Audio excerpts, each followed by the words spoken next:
And that concludes our broadcast day. At one time, television ended here. Obsessed with ratings, cluttered with commercials, and controlled by big business.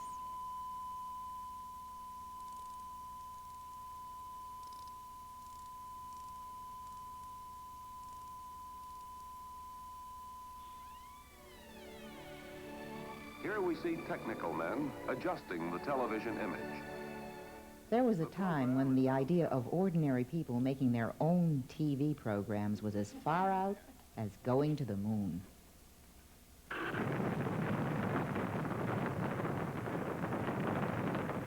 We choose to go to the moon in this decade and do the other thing. With the development of lightweight TV cameras, television could go just about anywhere. This transmission is coming to you approximately halfway between the moon and the Earth. It could bring back exciting images from outer space, but back on Earth, network TV programs were branded a vast wasteland. They are dull, they are gray, they are insipid, they are like dishwater, just as tasteless and just as nourishing. The arrival of cable TV, with the promise of almost unlimited channels, gave new life to a nearly forgotten dream, making television a more democratic medium.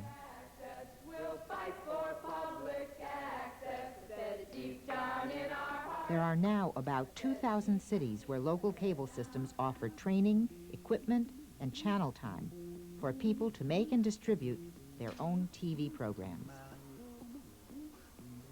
It's dedicated to free speech, and it's called public access.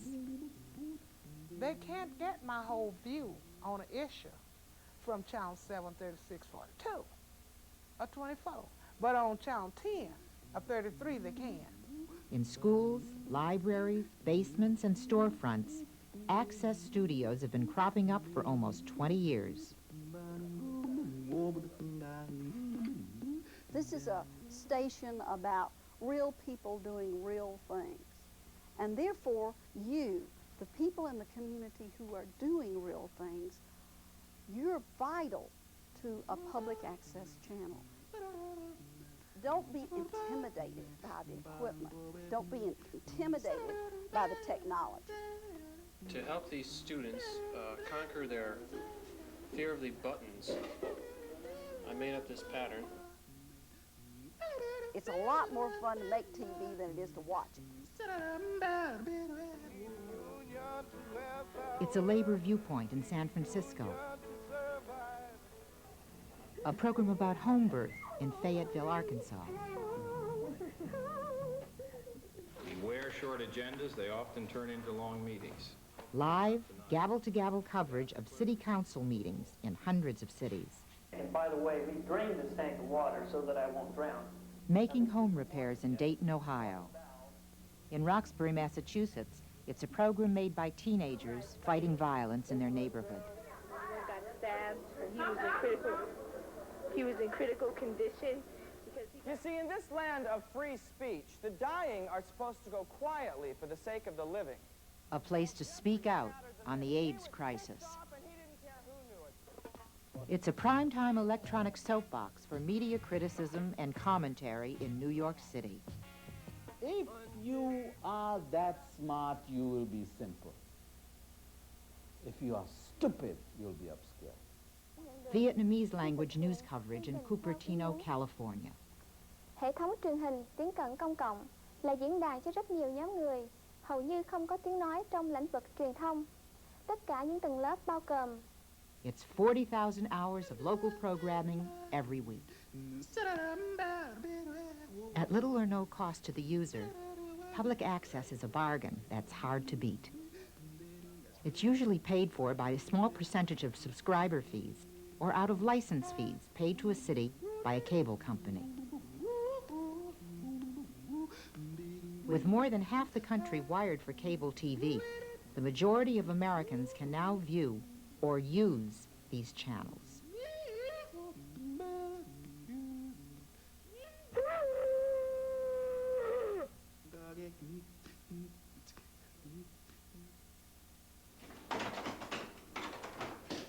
picked up what's called a multicam unit. And with that comes a mixer, a recording deck, 3 cameras, you know, and all their monitors and things that you need with the cameras. I'm not a rich person. I can't go out and rent this equipment. It costs a lot of money to do that. So with community access, I mean, I got my library card, you know, and this is like, it's like a big kid's library card. I go in and check this stuff out. It doesn't cost me a dime except for tape.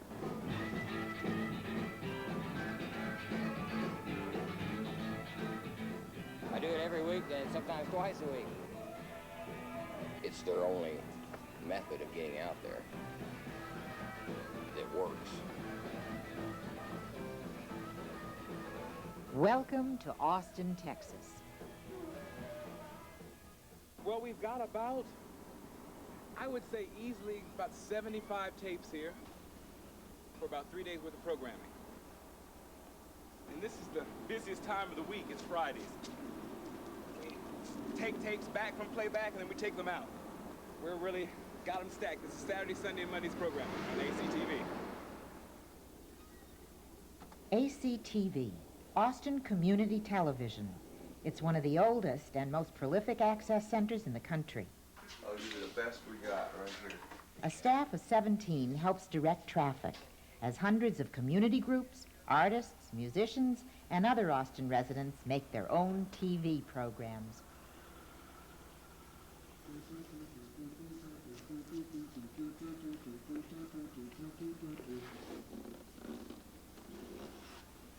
Some people like to be on television. I sort of like being in television.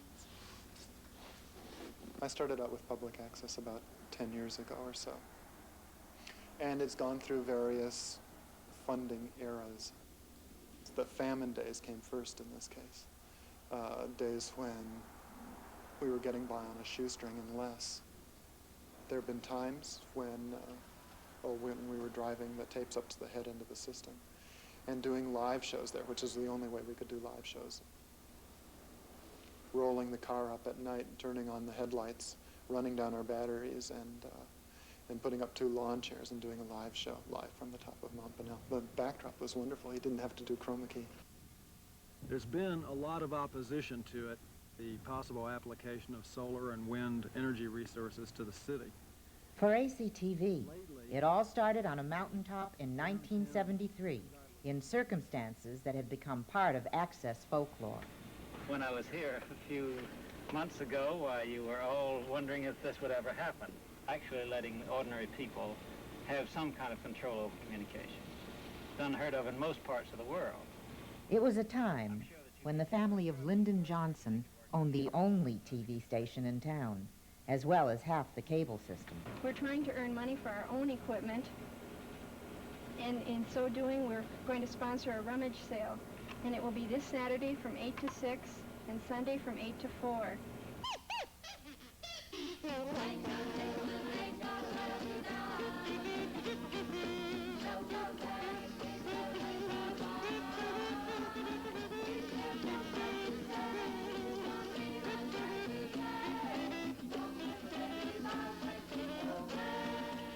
In those days, nobody wanted anything to do with public access. And then with the incoming franchise, with Cablevision, there was a lot of money, like $500,000 a year in operating money, plus an equipment fund. And at that point, everybody wanted to be public access. When a new cable company took over the system in 1981, it was a new day for access. Out of a 52-channel system, Austin uses not just 1, but 3 public access channels with 5 additional access channels shared by schools and city government. When I started in 1982, I was scheduling about 21 hours of public access shows every week on 1 channel. And now they have 3 public access channels with approximately 170 hours every week. And viewership is also rising. In one survey, almost half of Austin's cable subscribers said they watch access on a regular basis. And I know about, at least 14 or 15 producers, that produce their own religious service.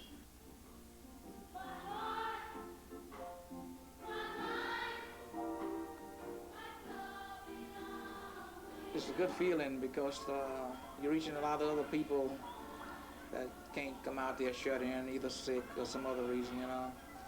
We realize that there's always going to be some that's going to use this not to come to church, you know. But that's not our goal. Our goal is just to get the word out. And priority one is those that are shut in, see.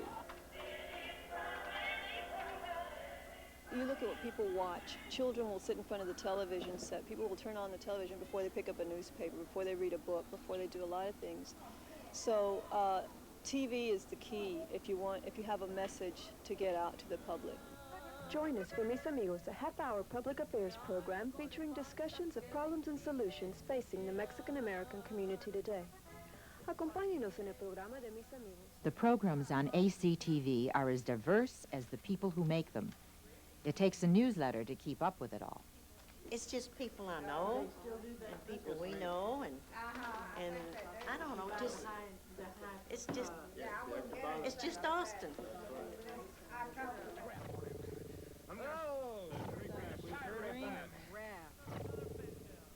When I started out with public access, it had less to do with wanting to make television than it had to do with wanting to get out of the gallery scene. Doing television was a way to bypass the gallery scene entirely and reach an audience that was far wider than any gallery could possibly reach.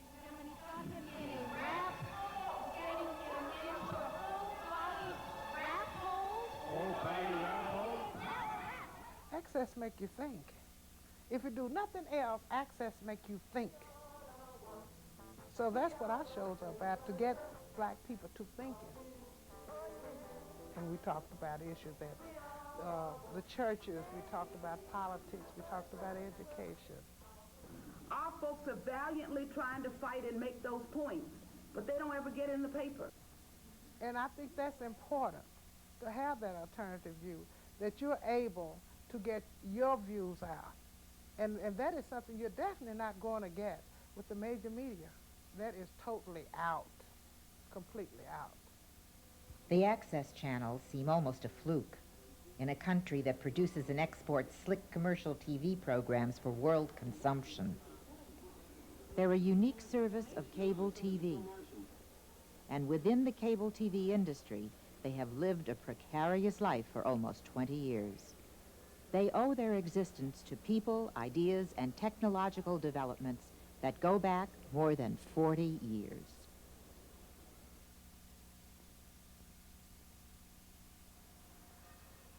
The development of cable TV in the late 1940s was one key ingredient.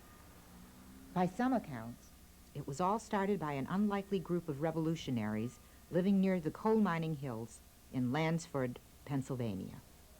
We like to think that we started something that the world never had before.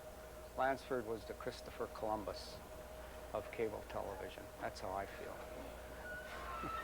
In the late 40s, Summit Hill, a mile away on the mountaintop, already had television.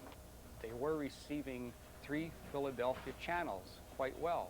If there was a good baseball game, good sporting event, or anything good on television, Lansford would just kind of evacuate. So we have TV on top of us. I guess the stuff just goes over our head and keeps going. What brought cable television to Panther Valley was the concern, especially in Lansford, of the tavern owners. The man who owned the bar next to my house, a Polish immigrant with just a terrific business mind, Kazimierz was his name, Kazimierz Kościułek. He began to wonder about this because business was off and he wanted to do something about it. So he and his son wondered if they put an antenna up on the mountaintop 1,000 feet behind their bar, actually in Summit Hill, and ran a cable down to their bar, would they get television like they do in Summit Hill? So they tried it. That's a long time ago. You take 47, 48. Maybe the poles is up there, maybe they're not. We put the poles up, we put everything up. We stretch the line up. This is where you put the first booster up.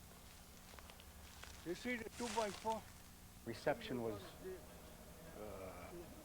fair to poor at first. They got in touch with some people around the valley who had a very good knowledge of radio, and I think they designed some crude boosters. And with the help of the boosters, of course, the signal at the bar improved. The business was good because the guys come in from the mines, all they want to do is watch their own ranger. So they did, because it was something that you never seen before, right? It was not unusual to see men who put their life on the line every day in the mines sit there and just watch Howdy Doody and Buffalo Bob Smith. Not because they like watching kids stuff, but because they were really looking at television. They felt they were part of history being made. So he figured he's going to get it. He was the first one that got it. Then after that, Herbert got it. After Herbert got it, Brownie got it. And then after that, my brother-in-law got it.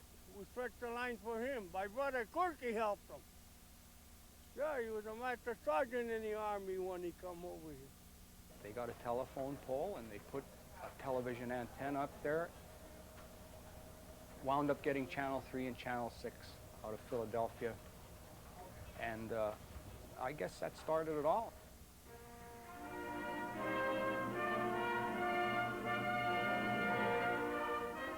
As cable extended the reach of television into remote parts of the country, curtain rods on telephone poles would be supplemented by microwave relays. In some towns, live coverage of local events was plugged directly into the system as cable began to explore new ways of attracting subscribers. The late 1960s brought visions of a wired nation. Many experts today are speculating on how the daily activities of a family living in a wired home in a wired nation will someday be affected. While asleep, the family is watched over by a battery of biological sensors, which communicates through cable to the head-end computer. The coaxial cable would carry the promise of almost unlimited channel capacity. But federal restrictions and high cost would delay cable's entry into most large and medium-sized cities.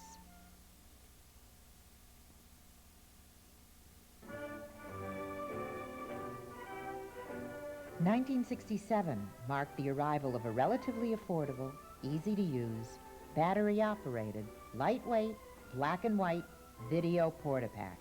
It was intended primarily for home use. Good evening, my fellow Americans. Tonight I want to speak to you of peace in Vietnam and Southeast Asia. President Lyndon Johnson owned one of the first portapacks to arrive in the country, a gift from the Japanese government. He used it to rehearse a speech. Restraint on the part of Hanoi. Now that's what I want to cut out here, Jane. Restraint on the part of Hanoi could, of course, be an important factor in our decisions. If Hanoi is restrained, we will reciprocate or something like that. This is State Department language, doesn't make sense what I was talking to you about this morning. It was a speech that marked the beginning of the end of the Vietnam War era. If our restraint is matched by restraint in Hanoi. And it had a surprise ending. I shall not seek, and I will not accept the nomination of my party for another term as your president. The most powerful medium of communication ever invented was now available to just about anyone. And the video revolution was underway. Throughout South Vietnam today, men still died in combat. Saigon and North Vietnam. All across the country, a video movement was being born, and anti-war protesters were beginning to talk back to their TV sets using the portapack. All the money's going over in Vietnam. People need jobs over here. The president could stop the war if he wanted to. And cable TV was a potential means of distribution. Out of this time, with all these things going on, was the awareness that one of the things that anybody who wants to try to affect social change is going to have to focus on is how do you get information out to people? How do they talk to each other? And you do that through the mass media. No community is going to get off their ass and do anything unless fellows like you go in there with your equipment and bring them together and make a cohesive unit out of that community. Challenge for Change was a Canadian experiment using the new video technology as a catalyst for social change. People taking charge of their own lives was one of the battle cries of the late 60s. And so it was certainly not something that wasn't unique to the Challenge for Change movement. On s'aperçoit quand on attend quelques minutes puis ça ne devient pas blanc quand on a oublié d'enlever ça. A lot of theorists in this country and in many other places got the idea that this was going to be a way of democratizing the medium. They learned the hard way, all the difficulty.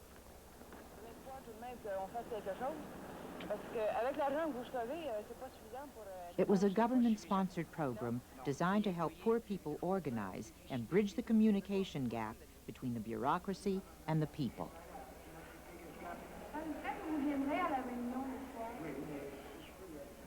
We saw that it worked very well, and so then we started using video all over the place. They always called this the ditch, and they figured this is the rear end of Alberta. That's always the last to be thought of. Cut that off, eh? At all times, the interview was played back on the spot, and the person interviewed could ask to have his tape erased if he did not like it. In most cases, this control gave people confidence, and they were pleased to see how easily and well they had expressed themselves. They made presentations to the provincial government to get funds, and the government was willing to give them the funds because they saw that the community was organized. If we all get together like we did tonight. That's right. For all the meetings. And we'll and get together united, you know, we'll make it. When George Stoney returned to New York City, the philosophy of Challenge for Change would go with him. New York would be the first big city in the country to get cable TV. And while franchise negotiations were underway, a movement to include channels that would serve community needs was growing.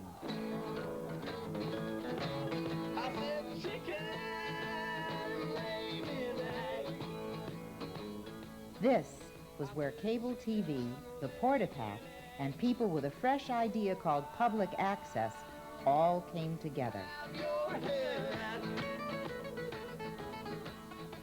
The year was 1971.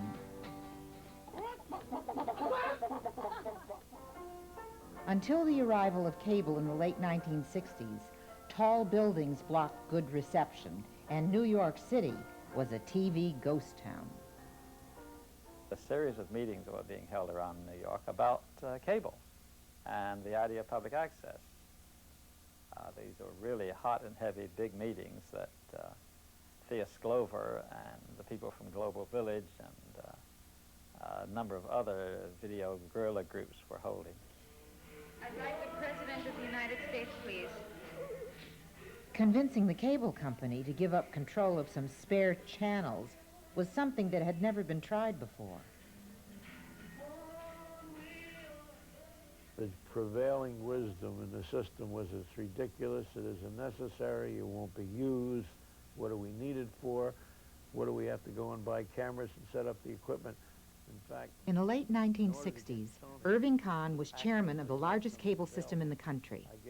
He was out to win the New York City cable franchise, and somehow he would have to be convinced to give public access a try. No, this is the focus. This is the Zoom. The idea was very frightening to people. Every kook in the world was going to be on their doorstep, demanding time on the channel. I mean, we were talking about a period in time where there was even no cable. I mean, so I was talking about access on a system that most people didn't even know what it was, and they didn't have it. So it was very hard to make it real.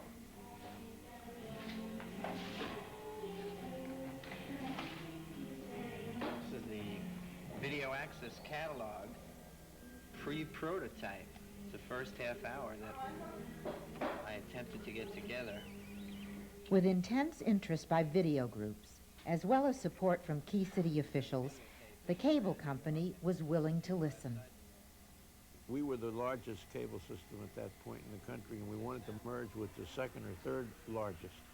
And the two together would be bigger than the next five put together. And I learned about a new word called antitrust in the Department of Justice, where they would have to clear the deal. The growth of teleprompter would be blocked unless Irving Kahn could convince the Justice Department that the proposed merger would serve the public interest in a new way. We thought about it for quite a while and came up with the idea of public access. And public access was where we could uniquely take advantage of our differences from broadcasting. We were narrowcasters, not broadcasters. The time is right to do this. Cable systems need new sources of programming. With an uncanny stroke of luck, the dream of making TV a more democratic medium seemed to dovetail with the dream of expanding the cable empire of teleprompter. So I have to tell you in all candor, it wasn't for great altruistic or do-gooder reasons. But once we started the public access, we began to see many possibilities. Say hello, man. I'm gonna be on TV. I'm gonna be on TV. On Channel C, oh, that's something new now.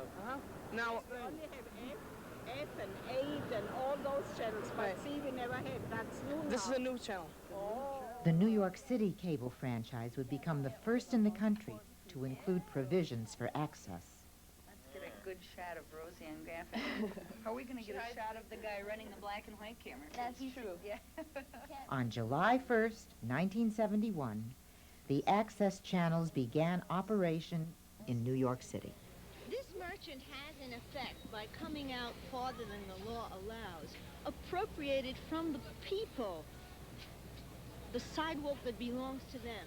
We had to make real the idea that you could indeed open up television to the people. I mean, that was just unheard of. The following short excerpts are from programs produced for the access channels in New York with the assistance of Open Channel. Watching the straggly opening parade of the New York City Street Games Olympics. These are the finals, folks. Pan to the Olympic flame is going to be lit, and they're lighting 2 Valentine beer cans full of Sterno. So a lot of our work really was educating, getting people to understand that this was available to them. And so when we reached out to a cross-section of the community, everything from the Boy Scouts of America to Parade in support of Angela Davis. They would be the first uncensored channels in the history of television.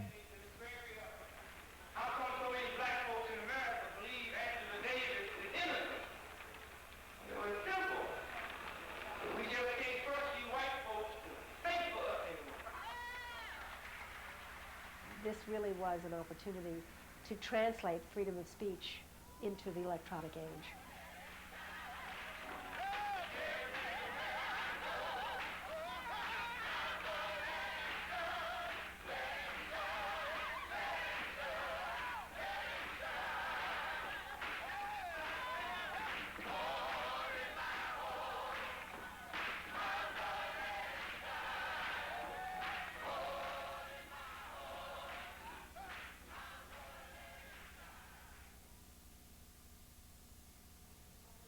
I suppose one of the first times I saw the porta-packs and what this equipment could do was in the loft at Rain Dance, and then also George Stoney and others brought some equipment by the FCC. And I was really fascinated by it. I still am to this day. Hey, let me try that little camera. I really would like to play with it. Whoops.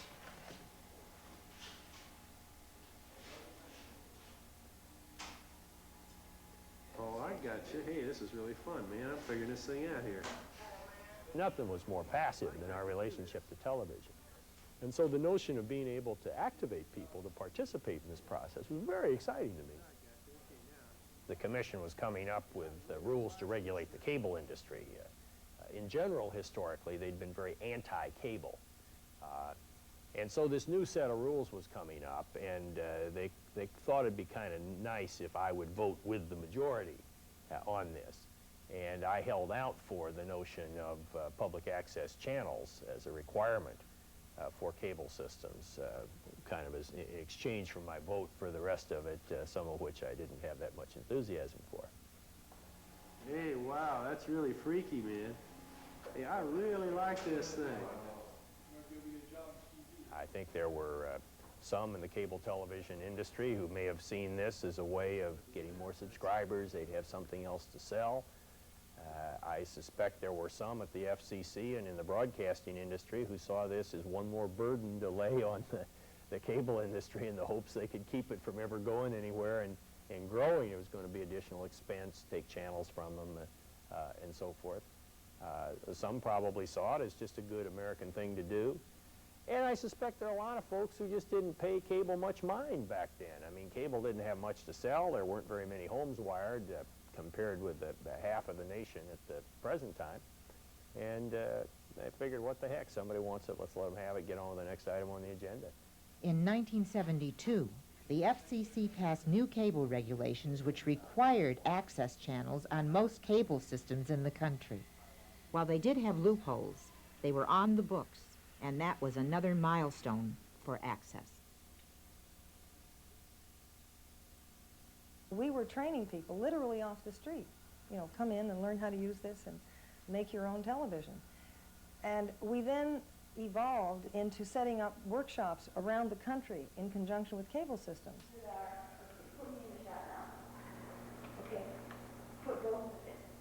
The Alternate Media Center established an internship training program which prepared energetic recruits to run the workshops. I knew that I wanted to build a sense of camaraderie among these people. They came from all parts of the country. One of my major goals for the workshop is cooperation between the groups. My major goal is the process, not the product. All the people behind the cameras, all the people who produce the programming you're going to see tonight are all volunteers. And what we were doing was very much parallel to what a whole access center does today, except we were sort of the Johnny Appleseeds who were going out there with the equipment in 7 communities around the United States and doing this as one person within a work environment. There were none of you professionals around.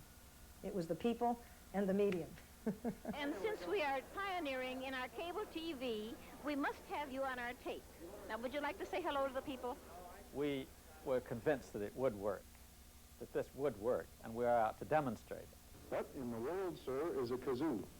Well, if you remember the olden days when they had a comb and they put a piece of tissue paper over it and whistle through it, this is the same thing, only it's made as a little instrument. All right. All you do is hum into it.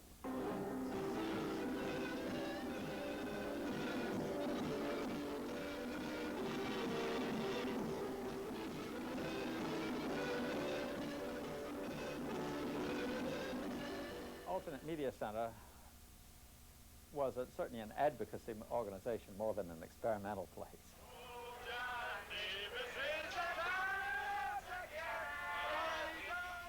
We have mice running through all of the apartments. We have water bugs. We have roaches, all sizes, shapes, and colors. Some fly, some hop, some jump. You might find tenants on a rent strike, patients looking for better health care, or ranchers concerned about land use. If they knew anything about ranching, they'd know that damn well we can't make a living here. It had a raw, exciting quality, so that if you really looked at it like a community information system as opposed to television, you had work that was very exciting. Dedicated to community expression and promoting social change, the Alternate Media Center established one of the first interactive cable systems in the country. Sarah? Yes? Knowing you, I thought you wore makeup to bed in case you'd meet the man of your dreams. Oh, you know, I never thought of that, May. I never. There was no blueprint for what we were trying to do, but we very quickly developed a blueprint out of those experiments. With funding from the Markle Foundation and the cooperation of cable systems, the Alternate Media Center helped spawn a national network of access centers. Out of its internship training program came fighters for the cause and founding members of a national federation which continues the access crusade.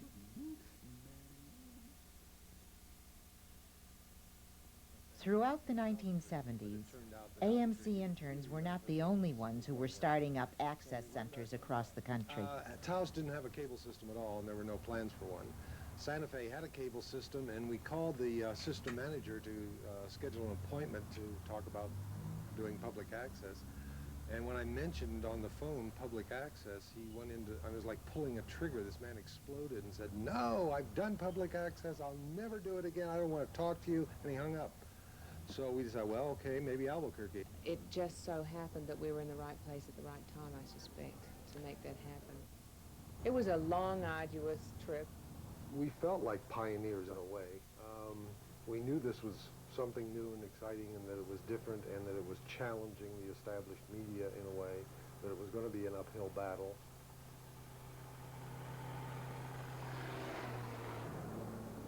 Railroad tracks, pump coming. Wherever public access cropped up, it would have its own history and unique personality. So, yeah, in a way it was the grapes of wrath, or the covered wagons coming west.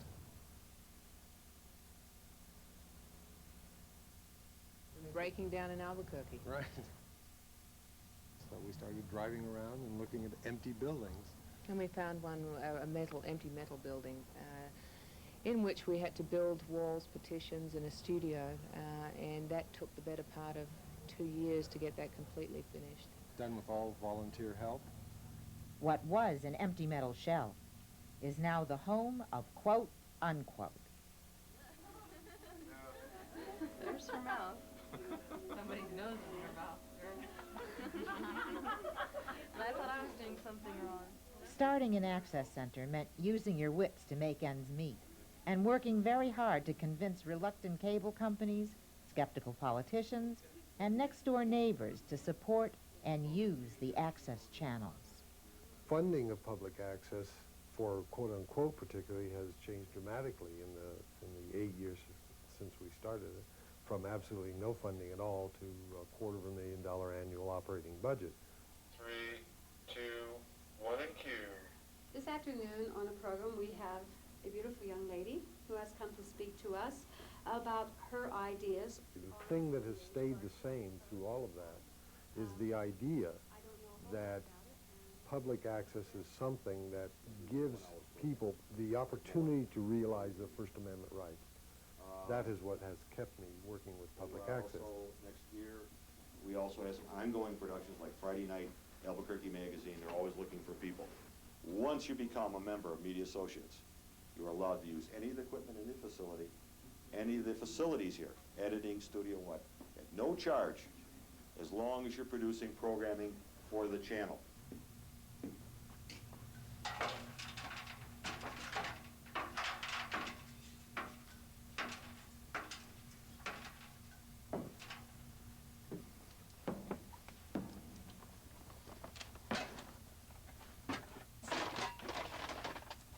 We sort of jokingly refer to this attic as our museum of broadcasting. It's in an embryonic state. It's not quite laid out for viewing by the public yet. But this is some of the equipment that Denise and I brought from Indiana with us. So it's been kind of a place to come to cannibalize these things, to get pieces to make something else work.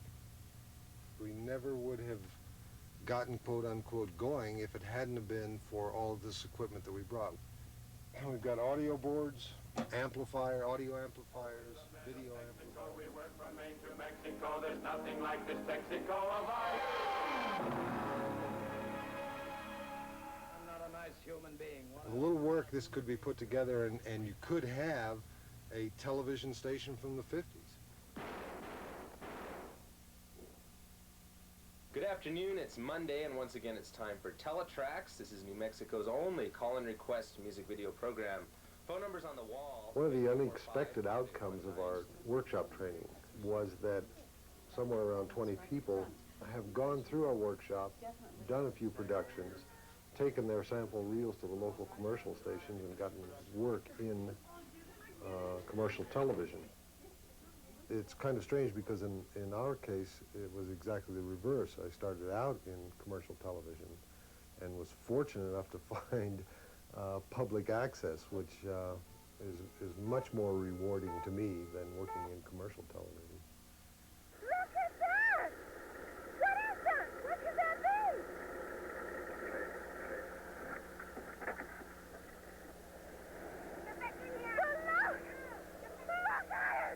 We've all been conditioned to think of television as something that we watch, and this is television that you do. Public access is kind of a different kind of animal because it's basically people who come with public access generally have a message that they want to get out.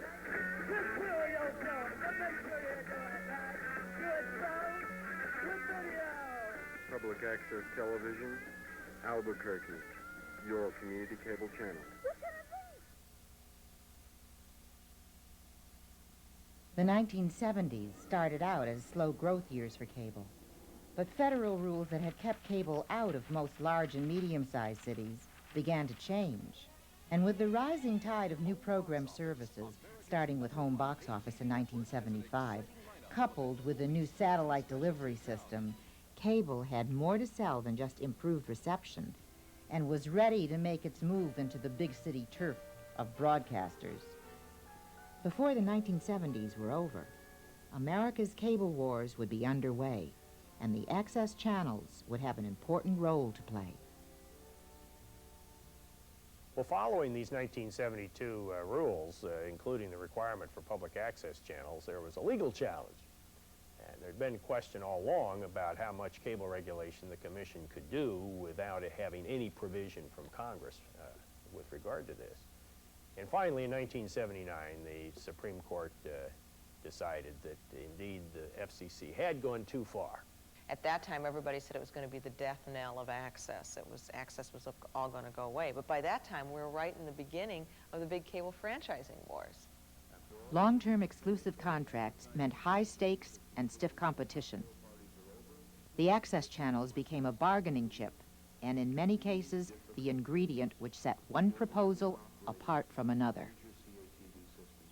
The court had decided that the FCC could not require this, but it did not address the question of whether a cable company and a local community in negotiating the terms of a contract called a franchise, whether the cable company could agree to do it. To get the franchise was a real, I mean, it was the big gold nugget hanging at the end of the string. The number of channels, the number of studios, equipment, staffing, and the level of funding were all bid items. And it was media giants like Westinghouse, Warner Amex, and Time Inc. that were doing the bidding. In franchising, you put together what you thought sounded better than the next guy. And sometimes it worked. Many cable companies who won the bidding wars did so by promising more than they could deliver. We are the community that ends up not having the resources. We are the community that ends up not having the service. And it's really a doggone shame when it happens with cable, because we have seen it occur with all of the other parts of the media. Backing out of contracts and looking for loopholes usually meant severe cutbacks for access. That they will no longer fund a third-party access in Campbell County. In spite of wide-scale cutbacks, access had achieved a national foothold. But the specter of contract modifications continues to haunt many access centers today.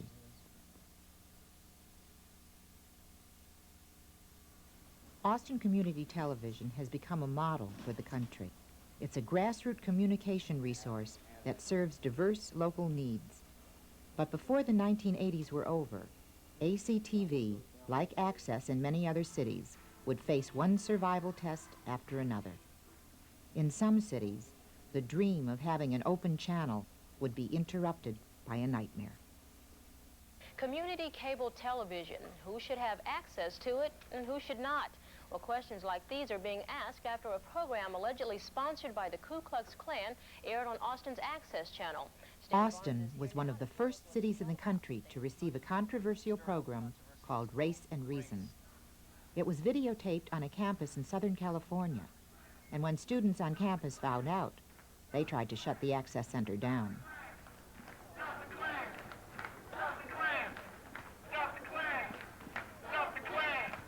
How would you put yourself? Well, I would really consider myself a white supremacist because I believe that the white race is a superior race, and I believe that the Negroidal race is an inferior race. This is KUTV News. Good evening. It is something that in the past has been promoted behind the wary eye of society. Well, now racism will apparently become a weekly staple on the community cable TV station in Pocatello, Idaho. Tomorrow night, Race and Reason has left communities deeply divided as it appears on local cable systems across the country. It's a half-hour talk show hosted by Tom Metzger, a former Grand Dragon of the Ku Klux Klan. The program has raised fundamental questions about free speech and the role of public access. Hello, I'm Tom Metzger, your host for Race and Reason. Race and Reason is dedicated to free speech, that small island of free speech in a sea of hostile and controlled news in America. According to the guidelines, we would schedule the show and we would cablecast it. According to the Cable Act, passed by Congress in 1984, users of public access channels will be guaranteed full freedom of speech protection, except for obscenity, libel, and incitement to imminent violence. The black and the Jewish community both, it felt like it wasn't appropriate to have it on, and they took their complaints to the Cable Commission. And all of these folks, by the way, were actively involved with public access, so they could actually use the channels to put out their message. They're bringing their racist views into our living room and putting it right in front of my face. And I refuse to be bombarded by racist views telling me that I'm somewhat less than a person. Students who are protesting Metzger and what he stands for, I think, are it is perfectly appropriate for them to do so. I even think it's appropriate for them to call out for the curtailment of his right to speak, because that also is a right of opinion. I happen to think it is a wrong opinion, and I don't think that their actions, however, should be carried out. Because the First Amendment is one of those things that protects minorities. It protects religious minorities. It protects racial minorities. And were it not for the First Amendment, people like Martin Luther King could never have spoken. It's always a hot, debatable issue. And nobody wants that, nobody's freedom of speech messed with. We don't want ours, okay? But we also know freedom of speech is not absolute. We also know that the Ku Klux Klan have a history of violence. If the contract with Group W explicitly prohibits violence and pornography, what possible results can we expect from Metzger's kind of propaganda? There's no question in my mind that Mr. Metzger, were he to be empowered, would repress freedom of thought, freedom of expression. But if we're going to be a free society, then we must allow all points of view. Each of us has the option to turn off the television and not watch that horrible program. We have that option. That's our privilege. In fact, right now, by creating a large visibility and a number of statements, Mr. Metzger's getting a lot of free advertising he would normally never get. So are you saying that we should not protest because of the free No, I didn't say that. It's an ironic fact of the matter. We do have another caller on line 1, and go ahead, you're on the air. In Pocatello, Idaho, the response was live, interactive, counter-programs. Great. A dissenting opinion is not going to hurt as long as there's an organized, educated response to the fallacies which they're using. Other options? Amend federal laws or give the cable company your channels back. I asked the Office of General Counsel of the California State University to advise me of our legal options within the context of the First Amendment. Coincidentally, because of equipment repair and maintenance requirements, no further tapings are scheduled. I asked my staff to look into arranging with Group W for them to film future public access programs in one of the other external locations available to them. The Klan has become very sophisticated. So you can use this to do some education, okay? In Fullerton, the cable company agreed to relocate the access studio. Metzger's program continued to be made elsewhere. In Austin, Race and Reason forced everyone to take a hard look at how the channels were being used, and it made many people all the more determined to keep them.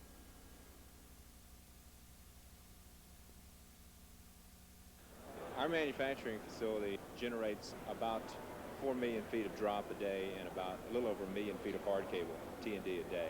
7 days a week, 24 hours a day, about 345 days a year. By the late 1980s, the cable industry as a whole was booming, and channel space was becoming more and more valuable. Well, I think it has just what I consider to be tremendous growth opportunities from the cash flow line. And this is really a business which is managed to maximize cash flow and cash flow growth. And I think the boom was helped in part by the 1984 Cable Act passed by Congress, which gave the industry rate deregulation. While cities lost the power to regulate cable rates, the Cable Act did uphold their right to make access channels a requirement. So in terms of the local programming and the community programming that we have available on the cable system, the access channels are pretty much it. And that's another reason why it's so important that we keep them. Dick, this is simply an opportunity for the council to hear what the public has to say. No action will be taken tonight, but believe me, the public has turned out. The failure of the cable economy to develop as fully as we all expected is one of the reasons the ordinance changes have been requested.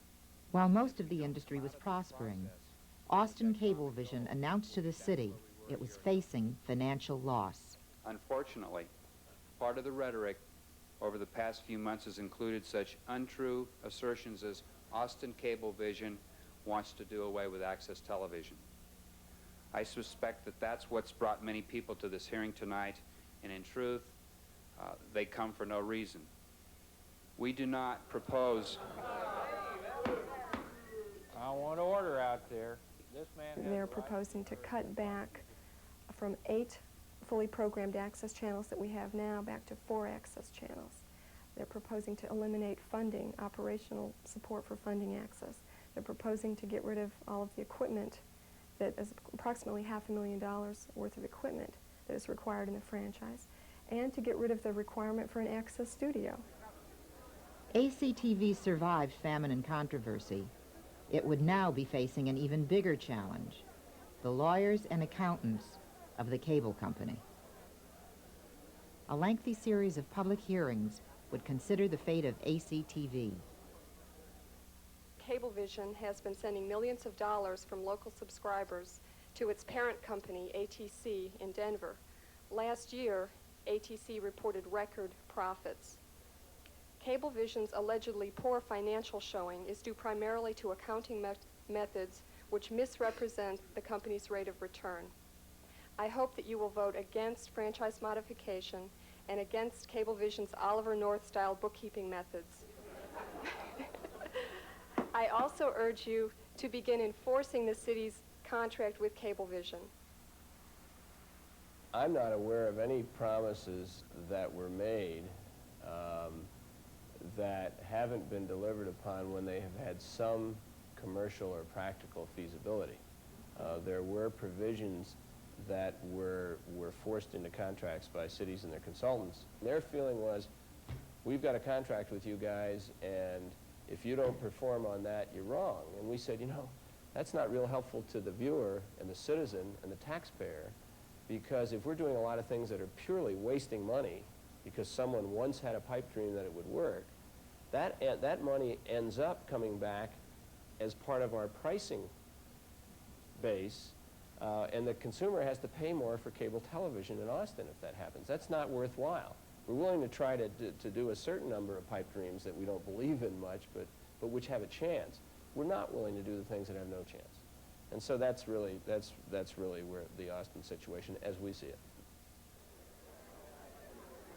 And what will you see on public access? You'll see programs you can't sell ads around. You'll see high school football. You'll see instructional programs for Spanish speakers to learn English. You'll see senior citizens exercise programs. And you'll see programs by groups like the Capital Area Food Bank and the Black Citizens Task Force, which had 3 members here earlier, and they had a 7 o'clock meeting and couldn't stay. You couldn't sell ads around those programs, and those groups couldn't afford to make those programs. But they can participate because it's public access television. After reviewing a judge's recommendation, the City Council was ready to vote. They met in closed executive session. All right, is there any discussion? All in favor say aye. Aye. Opposed? We are denying the request for modification based on his recommendation. The channels which we thought were going to be endless have taken on a commercial value, which we have to fight. And I think we simply have to establish the principle that there is some space somewhere in these rivers of channels of communication throughout our societies that the public does have access to, from which they cannot be excluded because the owner doesn't like what they're saying. We had a big community celebration, had a day of showing off and celebrating all of the accomplishments that we've had through these access channels. And currently with a staff of 16, ACTV trains over 600 citizens a year to produce their own television programs. Last year, they scheduled over 8,000 hours of programming on the 3 Austin access channels, 10, 32, and 33. And new programming is growing at a rate of about 15% a year. Well, I'm the assistant producer and director on Citizens Live, which is a live variety and entertainment show, and I'm the only kid on that. And then I'm in Capital Youth Report, which is a kids' TV show, and we're going to have to do all the editing, camera work, and stuff. You've never visited any other access studio in any other city? No. Well, have a great summer, Ellen. Yeah, thanks. Have you fun. too. Pleasure talking to you. Nice to see you too. Well, thank you for doing this for me. Oh, sure. Well, hopefully you'll get a chance to see it when it's done. Yeah. Are you going to edit the bad parts out, please? Let them have their own success. Let my children have access. Let my children have access.